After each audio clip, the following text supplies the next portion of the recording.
Soy Nacho de Vicente, soy cooperante de Munduquide. En estos momentos estoy en Río Grande do Sul. Bueno, entre otros programas, un poco lo que estoy haciendo es la integración de un modelo de gestión propio hecho por y para el MST, ¿tá? Y haciendo un poco ese acompañamiento a las cooperativas. Es verdad que Munduquide lleva con esta parcería con el MST unos 15 años y hoy nos vamos a juntar a hablar un poco de cooperación y de solidaridad, ¿vale?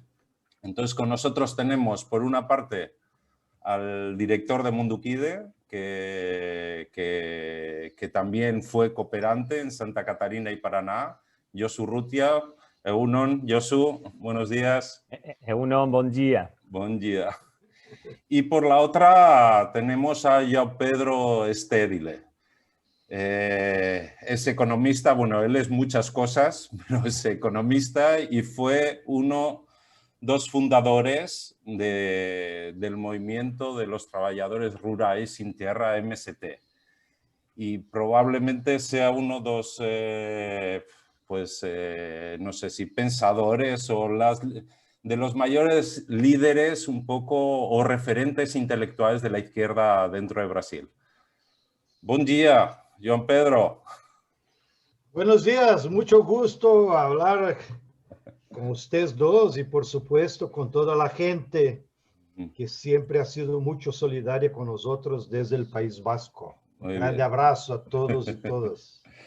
Entonces, Munduquide es una ONG que trabaja sobre todo por la transformación social. Es una de las herramientas de solidaridad que tienen todas las cooperativas de Mondragón. Entonces, desde ese punto de vista, uno de los objetivos que teníamos como Munduquide era también trabajar y visibilizar cuáles son los programas que Munduquide está trabajando, cuáles son los parceiros con los que trabaja y visibilizar todos esos programas a los cooperativistas de Mondragón. Y es verdad que una de las acciones que hicimos fue ese concierto solidario en Navidad en el País Vasco. Y la verdad es que la canción de la tierra, la Canção da Terra, con esos recuerdos a la importancia que tiene la tierra y al MST, pues movió muchos sentimientos. Y bueno, desde entonces la verdad es que cada vez nos preguntan más, oye, ¿qué es el MST? ¿No? Entonces, João Pedro, esta semana me parece que estáis de aniversario. Son 37 años ya desde que se creó este movimiento y creo que como fundador estoy seguro que tienes que tener muchos recuerdos, buenos y malos, pero recuerdos de luchas, de injusticias, pero también de mucha solidaridad, de nuevas escuelas, de nuevos asentamientos. No sé si da para hacer un pequeño resumen en 10 minutos y sobre todo contarlo a nuestros amigos vascos, siempre ten eso presente. ¿Da en 10 minutos? Muy bien, te agradezco. Primero algunas aclaraciones folclóricas, ¿no? A mí no me gusta que se me presenten como fundador, porque todo el movimiento social es esencialmente una obra colectiva. Lo que sí puedo asumir la responsabilidad es que desde las luchas campesinas, cuando hemos retomado ahí por el fines del 79, 80, yo estuve involucrado ahí en Río Grande del Sur desde el principio. Y lo que sí me gusta que digan es que fui un gran cuarto zaguero. Que Dios interfirió en mi carrera porque cuando tenía 14 años y estaba a punto de lanzarme, me quebraron la pierna. Y de ahí el muchachito tuvo que quedarse solo con la militancia social. Brincaderas aparte, quiero agradecer ya desde luego el esfuerzo que ustedes hicieron con aquella bellísima homenaje de la canción de la tierra, con aquella orquesta, a todos los músicos. Mira, hasta ahora estoy todavía emocionado. Toda la gente que vio en la reunión de la Coordinación Nacional, estábamos en 1000 dirigentes. Estoy seguro que por lo menos 60% lloraron por el impacto, por la sorpresa y por la naturaleza del homenaje. ¿Y por qué el MST es así? Nosotros funcionamos con una mezcla de mística, cultura, lucha social y organizar la vida del pueblo. Y la vida del pueblo no es solo producir alimentos o tratar de tener alguna renta. La vida del pueblo es más amplia, ¿no? Con todos sus sentimientos, sus creencias, su relación con la música, con la naturaleza, etc. Bueno, entrando al tema, para quien no tiene idea de Brasil, ustedes dos sí tienen mucho.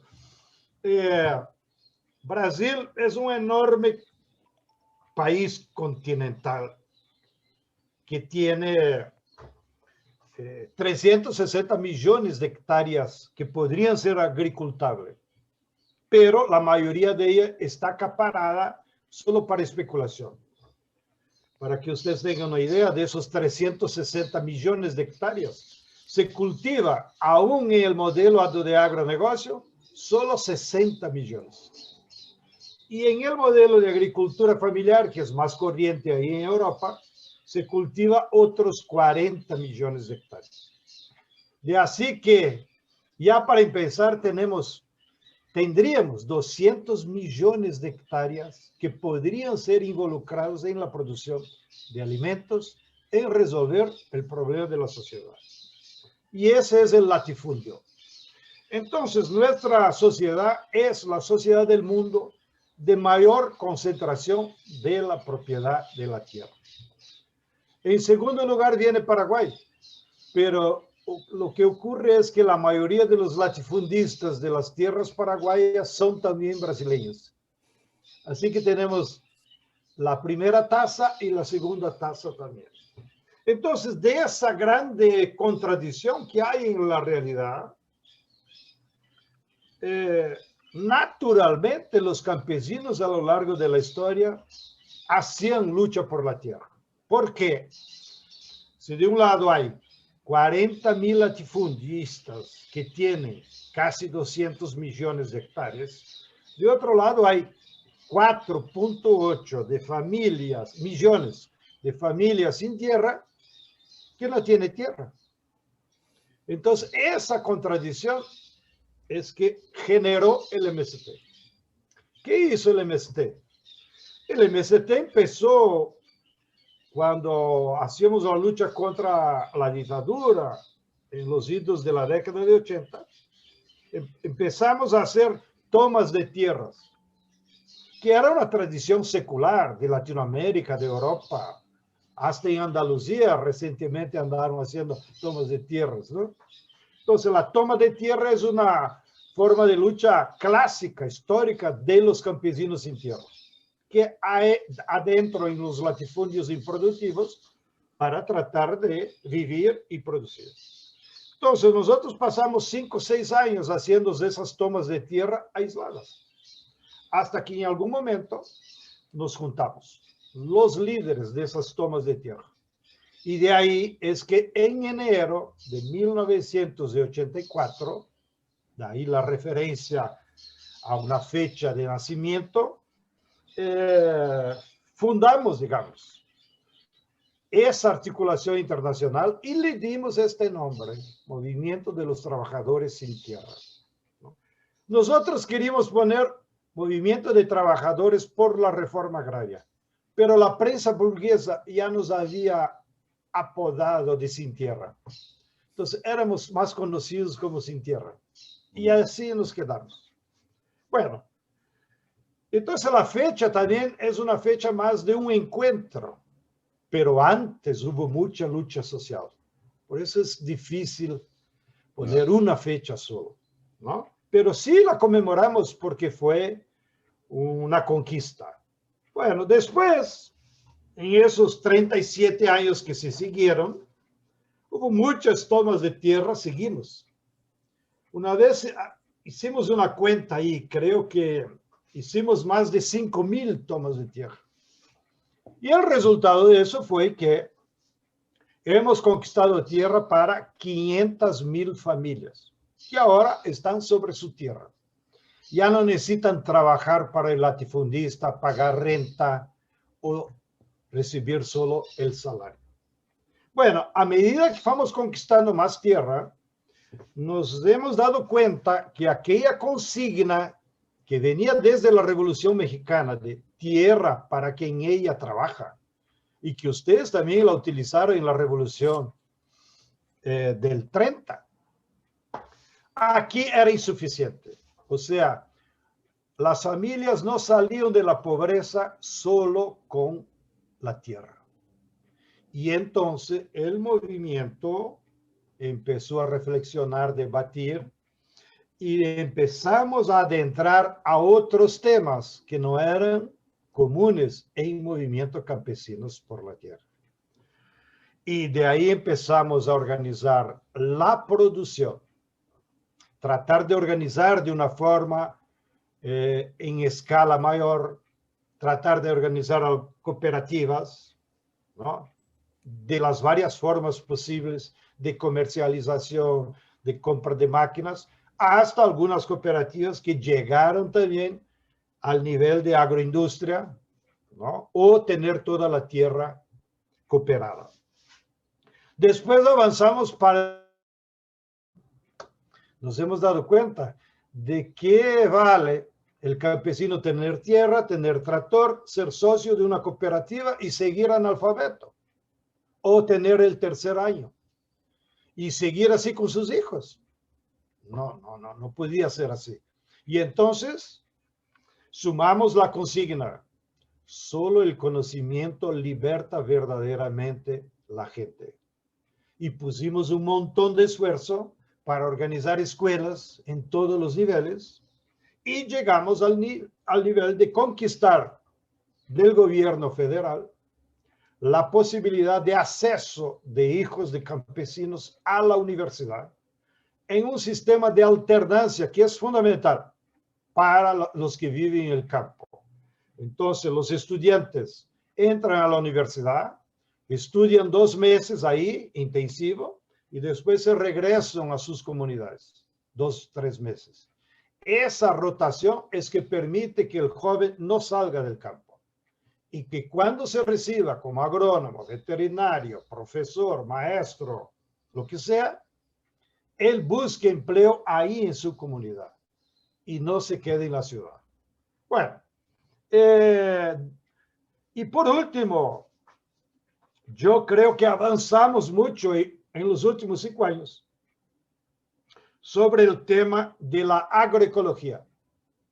O sea, nos dimos cuenta que también no podíamos simplemente copiar el modelo del agronegocio, imponer la monocultura, ampliar la escala, poner máquina, cooperativa y poner agrotóxicos. Eso era una contradicción con nuestros principios de vida buena, ¿no? Pero esa era la realidad del mercado, como se dice. Entonces, desde hace 10 años para acá, es que empezamos un trabajo duro de concientización, primero de los campesinos, y luego de organizar escuelas que formen agrónomos o técnicos de enseñanza mediana en el tema de la agroecología.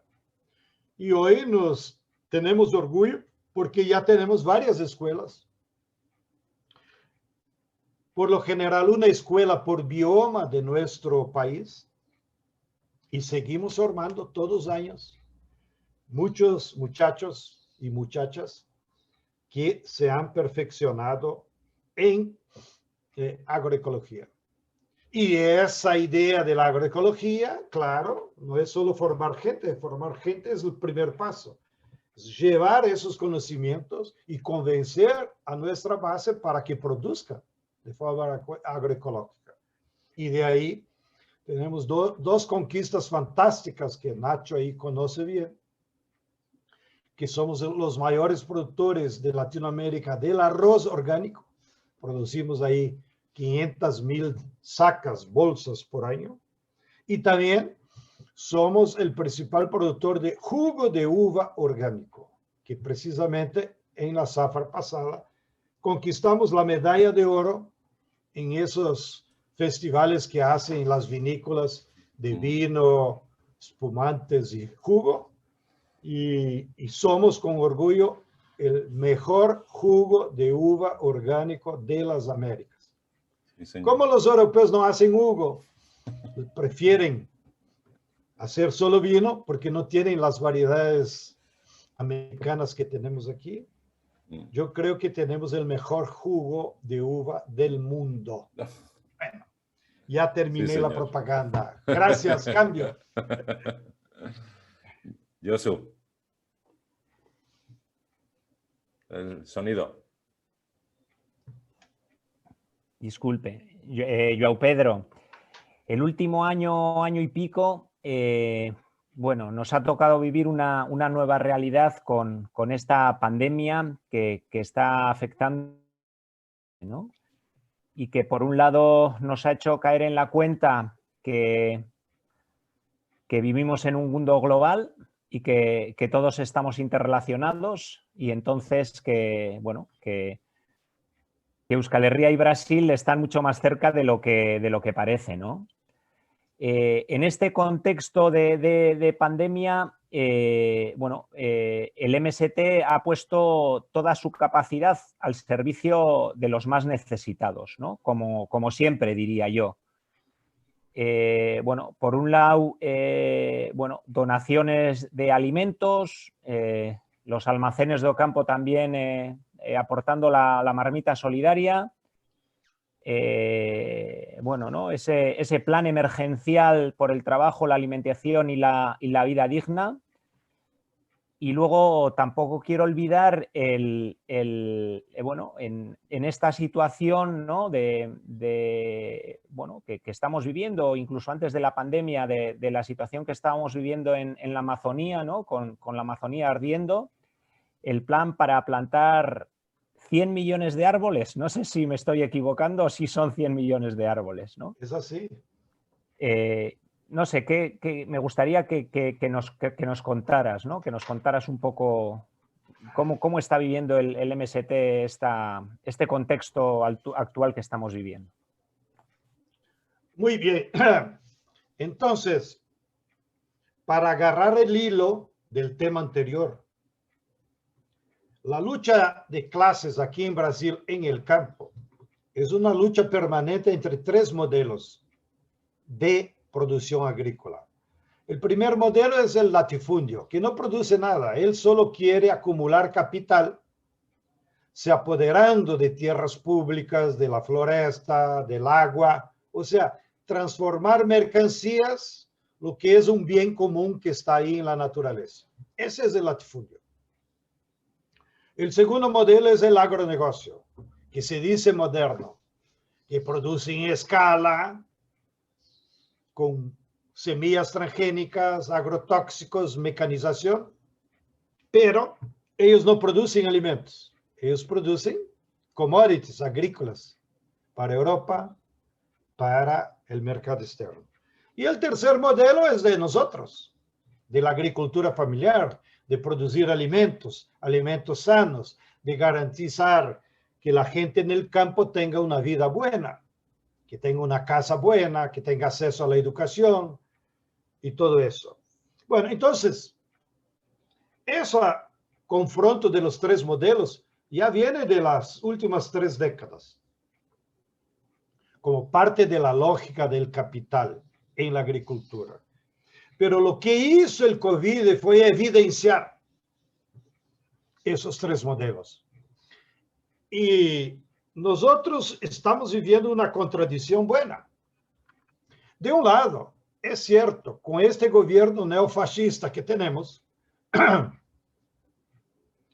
nuestro Mussolini o Franco moderno Es cierto que el latifundio y el agronegocio jamás tuvieron tanto apoyo del Estado y del gobierno como ahora. Apoyo en nuevas leyes que les permiten hacer lo que quieren con las florestas, de ahí aumentaron las quemadas.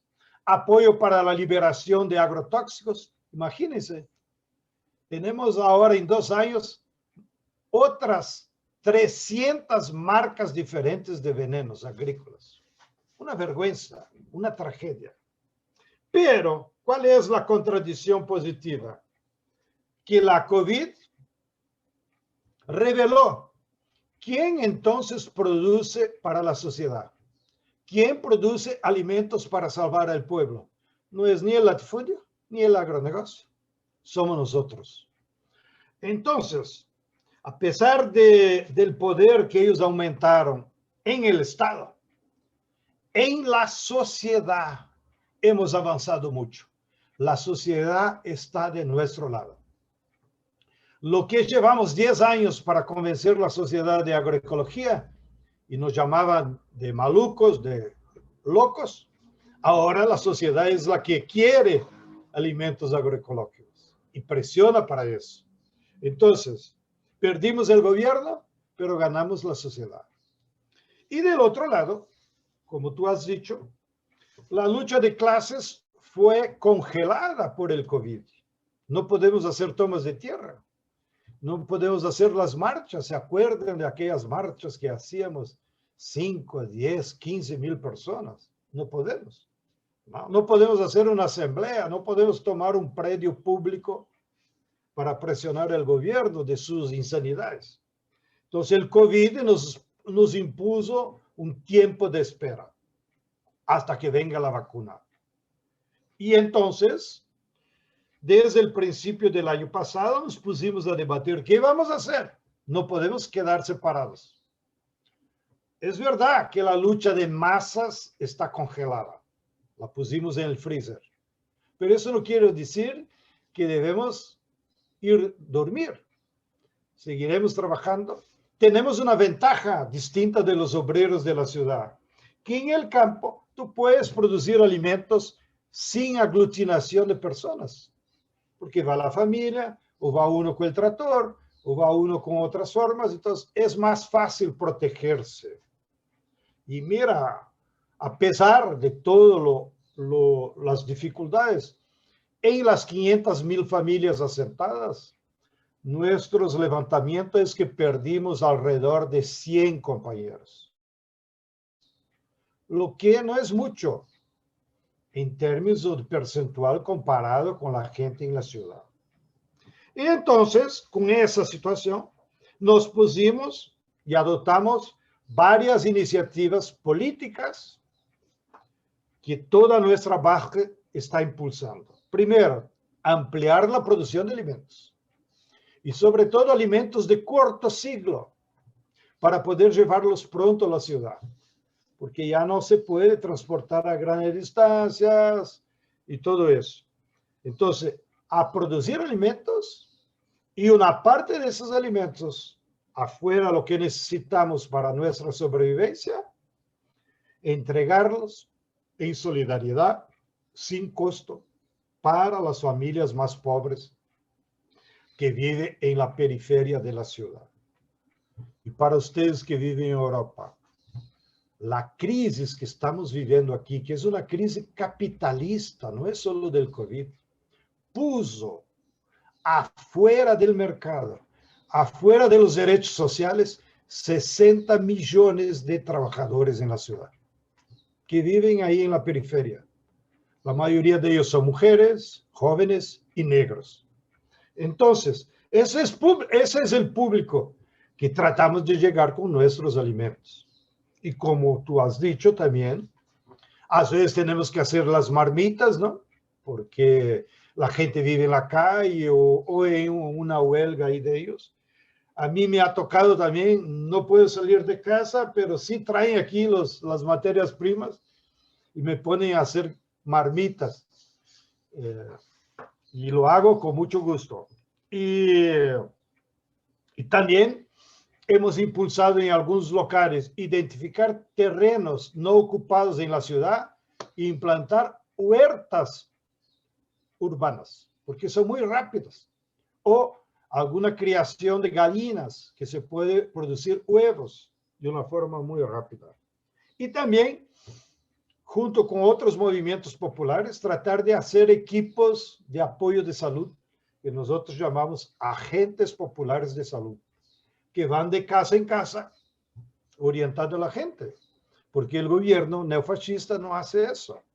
Al contrario, quita dinero de la salud pública.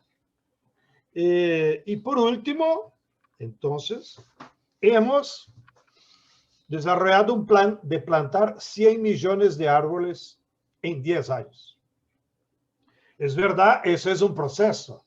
En ese primer año lanzamos la consigna, creo ahí por mayo, abril, y solo logramos plantar el año pasado 1 millón de árboles.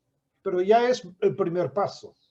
Y está un poco lento ahora, porque la primera tarea, como ustedes saben, es organizar los viveros de las muditas, ¿no? Porque tú no puedes llegar a nuestra base y decir, plante árboles. ¿Y cómo voy a hacer? Dame la semilla, no tengo la semilla, es difícil cosechar semilla.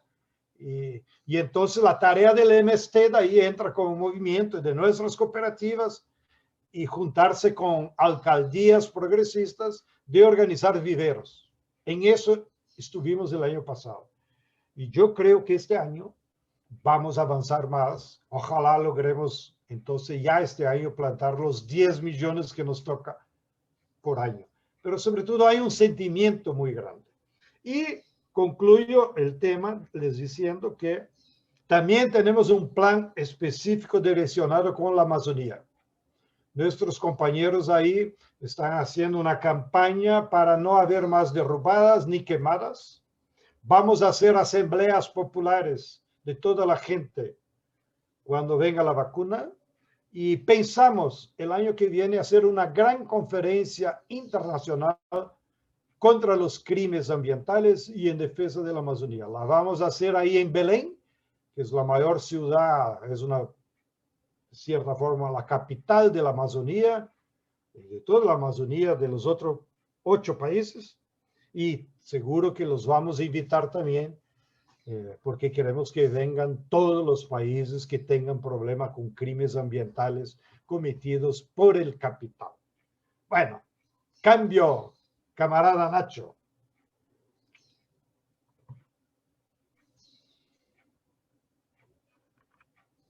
Ahora, que muchas gracias, Joan Pedro. Vamos a hacer una última pregunta. Ya sabes que un poco el foco de esta pequeña live es un poco todos los cooperativistas vascos. Sí nos gustaría, después de todos estos 37 años, o 37, 40 o 50 años, después de toda esta caminada, se han conseguido muchas cosas, ¿vale? Pero es cierto que todavía hay mucho por hacer, muchas cosas, ¿no? Es cierto que Mundukide, bueno, llevamos cooperando así los últimos 15 años. Pues sí me gustaría saber un poco que hicieras una pequeña valoración de esto, de este tiempo y sobre todo, ¿cómo ves tú de aquí para adelante, ¿no? El futuro, qué nuevas cosas o qué nuevos caminos así de intercooperación se podría avanzar? Muy bien. En esos 15 años hemos desarrollado muchas cosas importantes que nos ayudaron mucho en esa parcería del MST con Mundukide, con el sistema Mondragón. Y quiero aquí decir a todos ustedes que van a leer o escuchar que somos muy gratos. Pero más que agradecer, yo creo que ya creamos una especie de gran familia. Ahora ya no tiene mucha diferencia entre si nacimos en País Vasco, o en Río Grande del Sur, o en Santa Catarina, o en Pará, o en Ceará. Ya somos una gran familia que se generó en confianza política, en identidad de nuestros paradigmas civilizatorios y de ese espíritu que cultivamos a lo largo de los 15 años. Ustedes también cultivaban esos paradigmas civilizatorios desde antes, desde las buenas ideas del cura ahí, que fue uno de los fundadores de Mondragón, después de la Segunda Guerra, y nosotros más temprano, entonces desde la década de 80. Y quiero aquí resaltar, más que hacer loas a este o aquel programa, que esa identidad solo fue posible porque comungamos de algunos principios. Primero, la solidaridad. La solidaridad tiene que ser la base de cualquier sociedad. O sea, la gente tiene que se ayudar. La solidaridad es la base, es la cuna del MST. Porque sin solidaridad entre las familias, tú no haces una toma de tierra, donde tienen que ir niños, ancianos, jóvenes, todos. Y después que estás ahí en la toma, sin la solidaridad de la sociedad, de la gente, de las iglesias, de los sindicatos, tampoco vas adelante. Entonces, el MST solo existe por la solidaridad. Podríamos cambiar el S por solidaridad. Movimiento solidario de los trabajadores. Y eso es la base de nuestra relación. Cuando buscamos a ustedes fue porque percibíamos que ustedes ya tenían en los fundamentos de vuestras cooperativas. La cooperativa es la base de la solidaridad aplicada a la producción, al trabajo. Entonces, veíamos en ustedes ya una identidad de ese principio, ¿no? Y por eso yo creo que fue tan fructífera esa actividad conjunta, los programas. El segundo principio que creo marcó nuestra relación en esos 15 años fue el internacionalismo. O sea, ustedes percibieron que no es posible en nuestro planeta solo los vascos vivir bien, o solo los europeos, aunque sean trabajadores y vivan de su trabajo, que ese es el principio de vida humana. Todos debemos aportar de alguna forma con nuestros días de trabajo para la sociedad, para tener función social y una vida buena. Y entonces nos alegra que ustedes comprendían que solo el internacionalismo llevaría a una sociedad mejor para los trabajadores de todo el mundo. Y el internacionalismo está presente en todas las corrientes filosóficas progresistas, que avanzan cada vez más y que han interpretado nuestro planeta como una casa común, como nos ha dicho Leonardo Boff, y que incluso el Papa Francisco ha incorporado en su última encíclica de Laudato Si. Entonces vivimos en una causa común y tenemos que nos cuidar. De ahí, aunque los problemas se manifiestan en nuestro territorio, en nuestra sociedad nacional, con nuestras leyes, con nuestra cultura, pero la solución fundamental de los problemas fundamentales de la humanidad, el hambre, el empleo, la vivienda, el conocimiento, solo vamos a lograr solución si todos nos juntemos en iniciativas internacionales. Y yo creo que nuestra identidad también se formó sobre la base del otro principio que ya hablé, que es solo el conocimiento liberta a las personas. Y nosotros cuando empezamos al tema de la educación, cuando empezamos el tema de la cooperación, empezamos del cero. Claro, muchos de nosotros tenían formación superior, pero estoy hablando de la masa. Y seremos siempre gratos a todos ustedes porque ustedes nos ayudaron, ¿no?, a democratizar el acceso al conocimiento científico, con la contribución en especial para la formación de cuadros cooperativistas. en gestión, en democratización de una cooperativa, en la vida, lo que es la vida económica en una cooperativa. Ustedes fueron fundamentales con vuestros métodos, con vuestro conocimiento, para que podamos formar nuestros cuadros cooperativistas.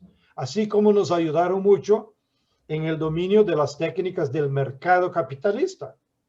Porque nosotros aquí, a veces por preconcepto, nos creíamos socialistas o cooperativistas y creíamos que eso era suficiente. No, vivimos en una sociedad capitalista y nuestros productos tienen que ir al mercado.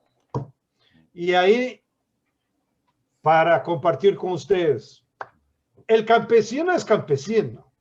Él sabe producir alimentos. Él no es comerciante. El comercio es otra clase social, es otro conocimiento. Entonces, tú necesitas generar una nueva generación de hijos de campesinos que se vuelvan expertos en comercio, que es una profesión, como ustedes nos enseñaron. O sea, no se trata de querer que el campesino ahora se vuelva, él será campesino, pero sus hijos pueden ser buenos comerciantes y ahí la forma cooperativa es esencial.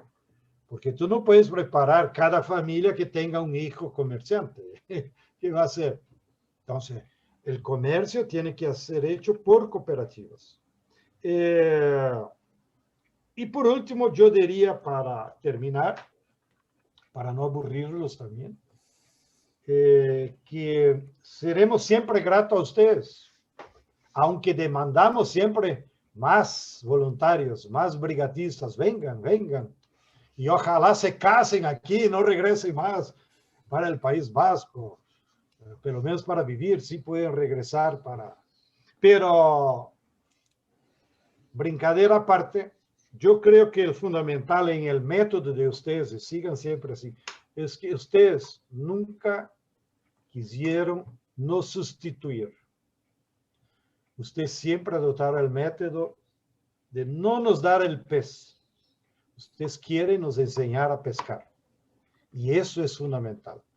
Porque el tipo después que aprende a pescar, ya no se olvidará más y tendrá pez todo el año. Lo que simplemente como algunas ONGs por ahí, sobre todo del norte, ¿no?, vienen para el sur, ¿no?, y quieren dar el pez, que es solo caridad. Caridad no transforma el mundo. Si no, la Iglesia Católica ya sería la reina del mundo, ¿no?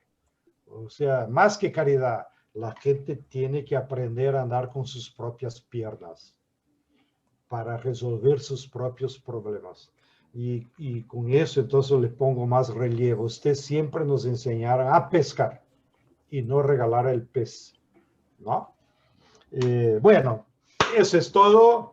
Muchas gracias por la atención.